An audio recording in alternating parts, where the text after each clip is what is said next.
Mula sa June 1, dapat itama at isabay na ng Philippine Standard Time ng DOST Pag-asa ang orasan sa lahat ng tanggapan ng gobyerno at maging sa mga pribadong kumpanya. May live report si Julius Segovia.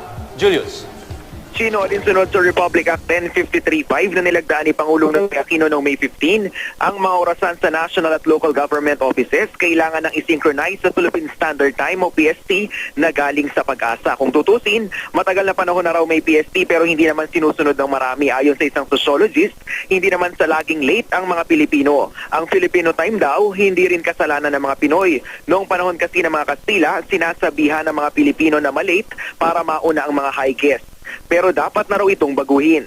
Kahit wala pang batas, noon pa raw sumusunod sa Philippine Standard Time ang Manila City Hall. Tulong daw nila ito sa libu-libong taong napapatingala sa malaking orasan ng gusali. Pero paano nga ba malalaman ang Philippine Standard Time?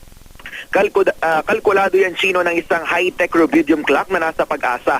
Mula sa rubidium clock, ipinapaalam ng Network Time Protocol server ang oras sa publiko sa pamamagitan ng internet o sa website ng Pag-asa. Maaari ring tumawag sa numerong 929-1237 para alamin ang tamang oras. Sa ngayon, ibinabase pa raw ng Pag-asa ang oras sa Australia. Hiling nila dagdag na instrumento para sa atin na raw mismo manggaling ang oras.